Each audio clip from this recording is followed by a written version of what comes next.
get up. And on the way up, we're going to bite a kneecap off, all right? And we're going to stand up, and then it's going to take 2 more shots to knock us down, all right? And on the way up, we're going to take your other kneecap, and we're going to get up, and then it's going to take 3 shots to get us down. What is up, Kneecaps Nation? We are back with you again, a day late, but never a buck short here on Kneecaps for Breakfast. Vince Progard, that's me. Happy to be joined, as always, by the hardworking and exhausted Phil Byrne. And Phil, did I kind of sum it up just right? Hardworking and exhausted. Well, you know, it's a Monday night when we're recording this. Yeah. And if you're not exhausted by the end of your Monday, you're not doing something right.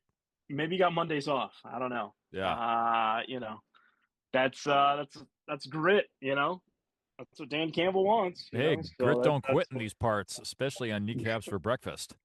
But in any case, it's great to be along with you. Again, a day late, but we will take whatever we can get. We are back again for another exciting episode. And it kind of got me to thinking, Phil, that we have not really that much more time until training camp gets up and running. Yeah. Saturday, the 26th, is going to be the very first training camp session. That's going to be a Lions Loyal only members. Every Lions Loyal event for training camp is already been sold out. All the tickets have been spoken for. So if you are in one of those Lions Loyal events and you already got your ticket stamped and ready to go, you are one of the lucky ones because they are not accepting any more of you. So the tickets for the public are going to go on sale at the time this podcast is dropping this morning, Tuesday the 15th, around 10 o'clock in the morning. If you happen to be an early listener of this podcast, the public tickets will go on sale at that point, and I got a hunch that those are going to get snatched up in a heartbeat. But anyway, we've got a little bit of time before we get to training camp. We have a whole nother week and then some, so we figured we would table our training camp preliminary discussions for our next episode and kind of keep this one a little light in between. Phil, the season 2 of Quarterback on Netflix was released since we last spoke. Of course, Jared Goff is one of the participants of the show, along with Joe Burrow of the Bengals. Kirk Cousins of the Falcons is in on it as well. And you're getting some real up-close interaction and coverage with these 3 individuals. And I'm not going to get into breaking down gee, Phil, what was your favorite part of the episode or anything like that, because we understand that not everybody has had a chance to watch it yet. Not everybody has Netflix. Some people just aren't interested. So instead of doing like a book report style on the series, it kind of got me to thinking, Phil, just how the access level of the fan to the NFL as a whole is compared to really any other sport. And what I mean by that is, as I'm watching this Quarterback first couple episodes the other night, I'm thinking you're seeing video clips, audio clips, interviews, news stories, secondhand accounts. You're getting all this information that's collected in real time that's being parlayed into a 8-episode docuseries. So there's no doubt in my mind, Phil, that the access level that the fans get to the NFL is just off the charts. So it got me thinking on a few things, and you and I are going to get to those over the course of this episode. So the first kind of talking point I want to volley in your direction, Phil, is keeping in mind that this level of access exists. If you had hypothetically the ability to follow around one NFL person, they can be a player, it can be an executive, it can be somebody else, past or present, follow them around for one day and acquire as much knowledge as you possibly can about this one individual person, who would you pick? So I don't know if it's an actual title, I guess, with the league office, but I have really been fascinated with, especially since they have made it its own event now, everything that goes into the schedule release, and also like, you know, the conversations that would go on with network executives and, hey, we want this to be the season opening game. This is the game that we want to lead on our network television, package. Oh, Netflix is in the fold now. Well, this is what Netflix wants. And what I would love to do is see a 24 hours day in the life of whoever is the chief schedule coordinator, executive, whatever you want to say, whoever that may be, and just kind of see what that day in the life looks like. Because I would assume most of it is um, buttoned up, packaged, and ready to go by the time they get to noon on schedule release day. But they don't release it until 8 o'clock at night. So I'm very curious to see, is there things that they decide on, and then even in that last day, last couple of hours, do they change last minute? So I'd love to see that. I don't know what exactly would they be privy to as far as what those conversations would be. But I think it would be really fascinating to get a little bit of a peek behind the curtains on that. And what's amazing about that is they take so many other things into account. Like, for instance, if there happens to be a game going on right next door, like how the Lions and the Tigers are right next to each other, they take that into consideration. If they have pre scheduled concerts or events at that stadium, that Yeah, has to all be taken into account. It's not like college sports, like college football, for instance, where some of these games can be planned out numerous years in advance. You don't know what you're in for necessarily until the conclusion of the previous season, because you don't know who you're even playing necessarily until that regular season ends and you have the opponents lined up. And then you can finally start going to work moving those chess pieces around the board to see what makes sense. If there was one process, and I'm going to lob this as a follow up over to you, Phil, because this is yeah, actually the one process that I was thinking of myself. If there would be one way that I could gain more intel into one practice or procedure within the NFL, it would be figuring out how they write that schedule, how many yeah, people are involved, and what does the layout of information look like, because of course they have to gather all this information for all 32 teams. I kind of find it hard to believe they all just put it in one massive Excel sheet and just call it a day. I mean, I'm sure there's so much more that goes into it as far as keeping everything organized and really being able to create something that makes sense for everybody. So, with that being said, Phil, what's one procedure or process that the NFL has in place that you would like a little bit more intel on yourself? um, I think the league meetings, when I know we can kind of basically figure out the votes, or that gets reported on. Um, I would love to see the pitches, the presentations that some of these owners, some of these executives make, also for any sort of like rule changes as well. I think that and then the schedule release are like two of the pieces that I think we don't get a ton of access on.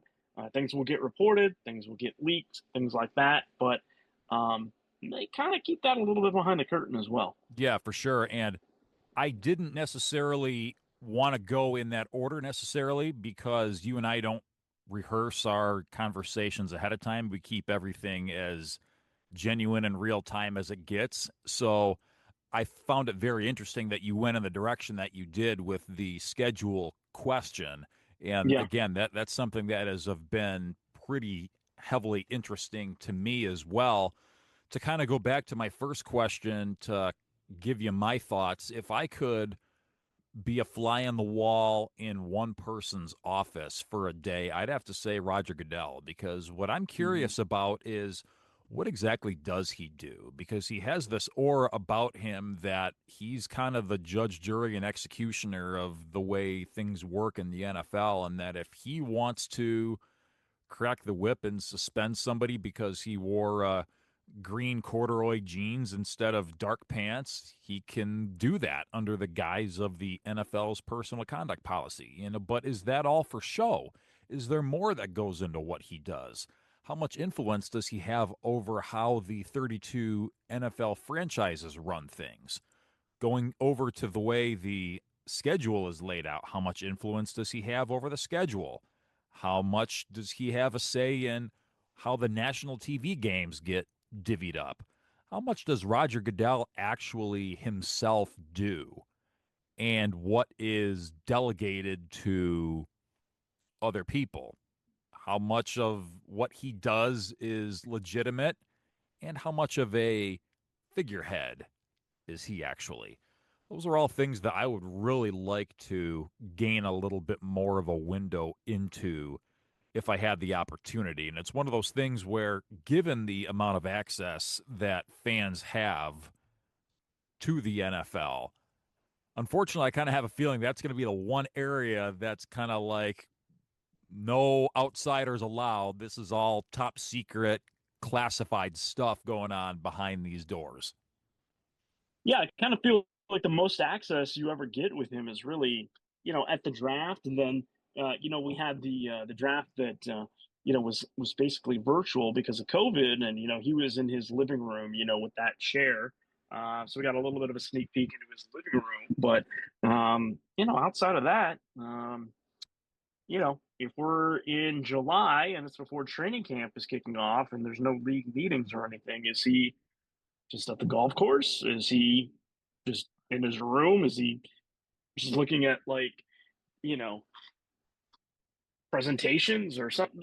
You'd think, like, there is a 9 to 5 aspect of that job and what he's doing, but um, you know, uh, it's one of the most fascinating jobs in the entire world. If you really think about You know what his salary is, Phil? His annual salary? it. I think it's like north of 10 million or something like that, isn't it? $64 million. So a little north of 10 million. Yeah, Just a little yeah. north of 10 million. He's So doing pretty well. and it's a situation where I believe his salary is negotiated among the NFL owners. Don't the Yeah, owners kind of all get together and negotiate what his salary is? So yeah. clearly, you're talking a room full of billionaires. $64 million is kind of a drop in the bucket to most people that are sitting in that room. But you got to think, for $64 million, this guy's doing just a little bit more than putting a few people in detention and making 32 announcements on draft night back to back to back.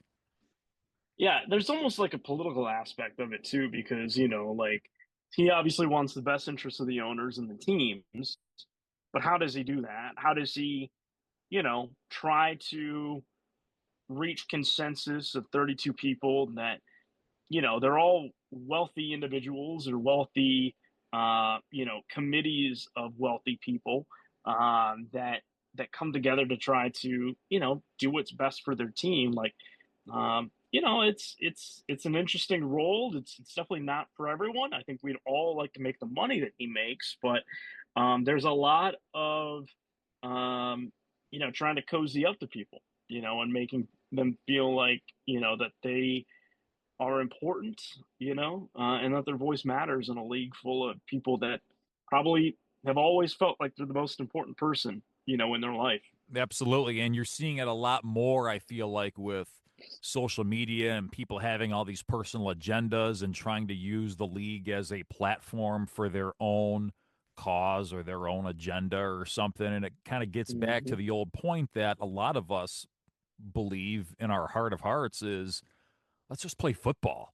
So, Yeah. with that being said, Phil, noting that we have all this access to what goes on beyond what takes place on the field itself, what is one area that you feel like you're seeing way too much of that you wish the league and the entities that cover the league would kind of back off on, in that you think that we as fans are just seeing way too much of? So maybe it's because I've soured on it a little bit, especially here in Michigan where we have legalized sports gambling. But um, I simply do not think that people care about fantasy football as much as maybe they once did. Fantasy football, what's that? You, Vince, we used to be in a league together. Yeah, how many decades ago? Yeah. Well, hey, I'm thankful you always paid your league fee. There were certain people in our league that did not, and I never got that money from them. But Nice. that's neither here nor there. Shots But fired from decades ago. yeah, but like I think it's one of those things that when there's no content to talk about, it's something you can talk about. But when we're actually into the season, I do not care what someone got if I do not have that player on my team. The fantasy point aspect, every single league is going to have, for the most part, different scoring. Every single league is going to have a certain different amount of players, but I truly do not care on a surface level approach. Now, I think the way that the league has marketed it is smart to think that, like, hey, think about all the customizable options and think about all the bragging and things like that you can go ahead and get into, with your buddies and this, that, and the other thing. But, like, I can't remember who said it, but no one cares about your fantasy team. I hate to say it. So, therefore, um, I'm really good without any sort of fantasy content, to this point. And I think it's only a matter of time as the whole gambling angle starts to become more mainstream. And you're already starting to see it if you watch Detroit Tigers games. I understand they play on the network formerly known as Bally Sports, formerly Yeah. known as Fox Sports Detroit, which is presently known as FanDuel Sports Network. So, of course, it stands to reason that all game long you're seeing flashing down at the bottom of the screen Riley Green over under 1.5 hits for the game, parlayed with this, parlayed with that, you're plus 850 or whatever the heck that comes out to be. I don't really care what your level of getting to hitting this in-game parlay is. And I think it's only a matter of time before fantasy bragging guy turns into same game in-game parlay bragging guy. I think it's only a matter of time before we get to that point.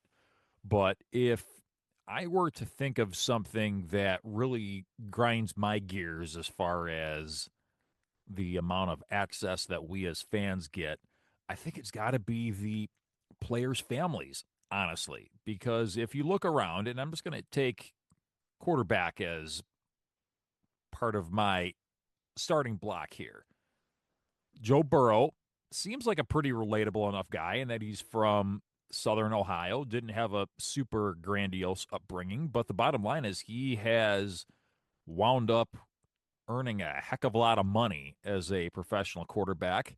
Spoiler alert, he has his own personal stylist. The average guy does not have that. Jared Goff's Joe wife. Yeah, go ahead. Joe Burrow, does he make more than Roger Goodell each year? He probably does by now. He Okay, signed a contract in the I would hope so. 200s. So it's got to be Yeah. at or close to what Okay, Goodell is that's making. good. Definitely enough to afford a personal stylist. So there's that.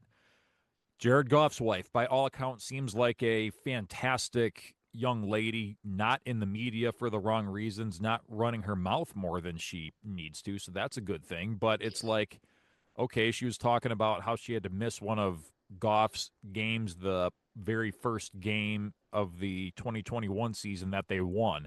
She was doing a SI photo shoot. Again, not really in the same tax bracket as you, me, Tom, Dick, or Harry. And then, of course, you got Kirk Cousins, who comes off as the high diddly doodly neighbor, Ned Flanders, everyman. But you look at the abode that he goes home to every night, and you're thinking, yeah, this is not indicative or representative of 99.5% of your fans. So there's that. But then you have the Mahomes entourage. You have Taylor Swift and Travis Kelsey, and you have Mrs. Stafford, and you have all these other people that you just see or hear way too much of. And maybe I'm just old man yelling at clouds over here, but I tune in to watch the games and maybe a little bit of post game analysis. What I don't need to hear in between those lines is what these players' families have to say about, well, just about anything.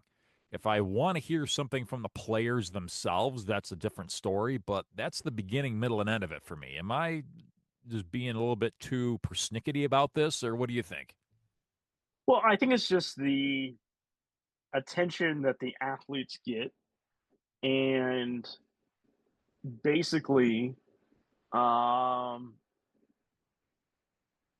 the ability to become a celebrity by access and, you know, 5 degrees of separation from people. You know, think about the Kardashians and the money that they've amassed. Like, Yeah, it's from kind of the doing same what? thing. Yeah, you know. Um, but basically, they've launched companies and things out of it. You know, so like there is some business acumen that's there, but when we're talking about the brother of Patrick Mahomes, when we're talking about his wife, it's like, you know, for some of these players, the families, their significant others, their celebrity status is just like, oh, did you see what this person tweeted? Did you see what this person put on Instagram? And it's just like, I think it sometimes overshadows for the wrong reasons these players. And to that extent, I agree with you. But it's 2025 and people love celebrities. And yeah, I don't Yeah. know. So the fact it is 2025, and we can agree that things have changed so much from 5 years ago, 10 years ago, definitely 20 years ago. It's a completely different game, it's a completely different experience for the fan. What is a way that you foresee this access that we've been talking about in this episode? What are some ways that you foresee this fan access changing or evolving as we move forward into the next 5 years, into the next 10 years? I don't think they're going to like what I'm going to have to say, Go for it. because basically what we're going to see at some point is we're going to have the scroll at the bottom of our games that will have scores. And then above that is not news, but is going to be a social media ticker. And it's going to be the people you're just talking about. It's going to be Brittany Mahomes up in the press box tweeting about Patrick's game while the game is going on. And, that's for some reason, a lot of people that consume football and football becoming just the biggest thing in this country. That's the kind of access and that some people crave. I do not really care at all, right? Unless it is your Adam Schefter's, your Peter Schrager's, who's ever breaking news, and if that's not in the bottom thing for the news, I really do not care. I do not care. So I think that is something that we're going to see more of, that you cannot turn on a game and not get some sort of social media feed or crawl in addition to what the scores are at the bottom. To piggyback off of that point, Phil, I know that we've seen an increase in popularity of the whole Peyton and Eli Manning alternate broadcast on Monday Night Football, and you've started to see it happen within other sports of this Yeah. alternate broadcast where it's just a couple of people or even a small group of four people round table style chit chatting as the game is going on in the background. So it's almost like the game itself is like the background, the filler, and you have actual conversation about things that may or may not have anything to do with the game that's actually down in that lower right hand corner of the screen. You could be talking about breaking down the game depending on who the quote unquote special guest is. But on the other hand, you could be breaking down the what's your favorite type of peanut butter. Who knows? Do you think something like that is where the NFL TV production is headed? just about done with the days of the Joe Bucks and the Troy Aikmans being the voices of the game, and we evolve into it just being a free for all conversation over the course of the game about something that, again, may or may not even relate to the game that's being played. Um, See, I don't know. I just feel like there's still so much money that is invested into football and the actual product of the football game. Maybe that is something that we will continue to see more integrated in, but like I don't think it's ever going to get to a point where you walk into a sports bar and instead of having the main feed that has the game on, it's going to be, the game is in a screen, and then you've got almost like picture in picture with what's actually happening on the field to where you can't even see it. And then it's just two people in a lazy boy or something, or on a couch, going and talking about a game. Like, I don't think conversation should ever supersede what visually you can produce, in watching a game. Um, so, you know, I think there's a niche audience for that, but like, I like both Peyton and Eli. But I that's not for me. Like, I, I'll see a tweet or something about it the next day, but like, I'm not gonna watch that. I'm gonna watch the actual feed because I want to see what's going on. Now, might not always have the actual audio on, but like, I still need to see what's happening in the game. So that's just my take on it. So, one thing that I am anticipating an increase of myself, and I read a pretty long article. I think ESPN posted this about a year ago, and it was how Jerry Jones, the man in charge of the Dallas Cowboys, has been offering this unprecedented access to his organization with the Cowboys headquarters. In that, if you are willing to pay enough, basically, he will let you in just about any room of the entire facility. So Yeah. as players are coming and going, walking from the lunchroom to go and get some medical treatment before they go for their afternoon practice session, you can have everyday fans just walking down the hallway. And I know that's rubbed a lot of the players the wrong way. And unfortunately for them, you're kind of over a barrel if you're under a contract with one of the most recognizable franchises in all of sports. It wouldn't surprise me if maybe other owners in not only the NFL, but maybe other sports start to follow suit in that not only is it a way to build your own franchise's brand, but it's also a way to obtain some extra revenue if all these fans are lining up waiting to give you money just so you can walk around the halls of their team headquarters. Might be something to watch out for also. Yeah, and I think one of the things that's tricky about that is that's all about access, right? So it used to be that the beat writers, the reporters that would cover the team on a regular basis would get that kind of access. And now, of course, every team has their own media outlet, their own media channel. They're doing social media, they're doing, YouTube things. Lions do a fantastic job with it. Sure. But in some ways, that's also because the companies that have owned the local media stations have really dialed back on, paying people appropriate salaries. They paid back, like, cut back on the access. Instead of sending three people, they'll send one person.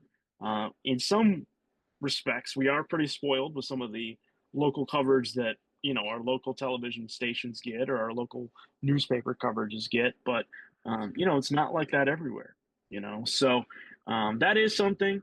Um, you know, I don't like the Jerry's name your price and I'll show it to you kind of aspect, especially when you're as wealthy as Jerry Jones and you're like, what's $150 really, to just irritate a player that, you know, they've got some random person walking through the locker room, Yeah, could you imagine if you had just some random outsider coming into your place of business and just kind of heckling you over the course of your workday? I mean, like that may be cute, like the first Hey, day. selfie, selfie. Yeah. Like I mean, yeah, I'd be And then done after for that, I that. mean, you just got done telling me before we started recording just how long and exhausting of a day it was. And could you imagine just having these random people just coming up and wanting you to, like you said, take selfies with them, and you're Yeah, just trying to pay your mortgage. I mean, basically, yeah, I understand these NFL players. It's less than first world problems. I mean, what you and I deal with on a day to day is first world problems. I don't think paying their mortgage is anything that's even in the lexicon of concern for any of these NFL players. Still doesn't change the fact that they do have families of their own they're itching to get home to and everything like that. And the last thing I want to do in most cases is take selfies with fans while they're not even at their game. They're just walking from, again, the yeah. lunchroom to go and get their ankle taped. I mean, we've lost cabin pressure if we're allowing that to be mainstream. But with that end, Phil, are you concerned that we are starting to approach the tipping point of the just overall popularity and domination of the NFL, both from a viewership standpoint to a attendance standpoint to a revenue generation standpoint, TV ratings? Do you think we're getting anywhere closer to that inevitable tipping point that everything in life arrives at some point in time or another? Well, I think the issue that the NFL needs to realize at some point is, we're already starting to see it with Netflix and Amazon, in the fold. But how is the average family, especially, we're not even saying going to a game, going to be able to afford the streaming packages instead of giving them over, terrestrial TV where they're getting it over CBS and Fox and, um, you know, I would say ABC, but it's for the most part it's still ESPN, which is paid cable, to where they're not getting outpriced every single month because okay, cool. Well, if you're doing Netflix and Prime, that means that you need Wi-Fi. Price of Wi-Fi hasn't exactly gone down. No. These streaming channels, it's like okay, well, cool. Netflix is however many dollars a month now. Same thing with Prime. That at some point, it's going to be one of those things that I think the appeal of these streaming channels originally was like, oh, I can pick and choose what I want, and then cable, had to figure out, oh shoot, we're losing subscribers left and right, So then they came out with their streaming bundle and stuff like that. So I think that's the thing that the NFL has to realize at some point. I think they know their hardcore fans are going to do whatever it takes to be able to watch these Yeah, the games, whether NFL it's in says person jump, or the at home. diehards say how high. Yeah, yeah, exactly. But at some point, no fan should have to go spend $200 a month just to be able to consume your content. And Correct. I think that's the issue that um, they could be at very very soon here. And you hear a lot about people cutting the cord, as they call it. And I've got news for you. If you go and calculate, okay, let's say we're eliminating our cable package or our satellite package or what have you and starting from scratch. And then you look at all the different streaming packages that you're going to need to be able to consume all the football you want. So add in your Netflix, add in your Prime Video, add in your Peacock, add in your Paramount Plus or whatever the case is. And add it all up, I got news for you. You're paying just as much, if not more, than you were for your cable or satellite package originally. So, what's behind curtain number two may not always necessarily be the most affordable, regardless of what you may hear stories of other people taking advantage of. And then beyond that, it just seems like you said, Phil, it seems like the average person is in danger of just plain getting priced out. And for a lot of us, probably you and me, we'll find a way to work around it. But for some people, at the end of the day, like we said, kind of tying it all together, we all got a mortgage to pay, right? So Yeah. that's what Buffalo Wild Wings and the local sports bar down the street's in business for, right? I mean, look at NFL Sunday Ticket. I remember that used to be a halfway affordable package. I priced that out just for hee-hees and ha-has not too long ago, and it's a half a mortgage payment. Yeah. I mean, Yeah. how did we get to that point? So it just kind of irks me a little bit that we're kind of headed in this direction, and it just seems like there's a tipping point off in the distance. It's just a matter of how far off we are from that. But anyway, Phil, that's kind of been a little step out of the four walls of Allen Park the last two episodes. We kind of got a little bit more NFL centered and a little bit farther away from the Lions. We're going to dig a little deeper into them starting next week with training camp, and it's pretty much going to be ball to the wall with Lions discussion pretty much the whole rest of the way. But either way, it's been fun kind of getting to tackle a few other issues the last few weeks. Yeah, exactly. And we appreciate you still joining us for these episodes. It may seem like it's slow, or we're kind of talking on some things, but I feel like we found some kind of fascinating things to talk about here the last couple of months.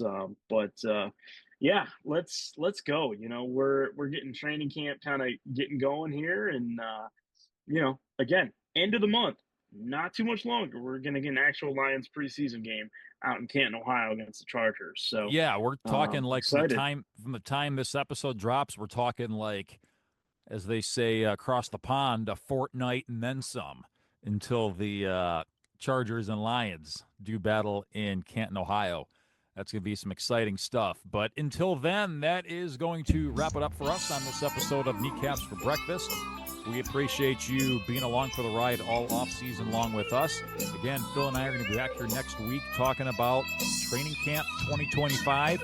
We hope to have you along with us for that and much more. For Phil Byrne across the way, Vince Progar saying good morning. Go Lions, forward down the field, over and out.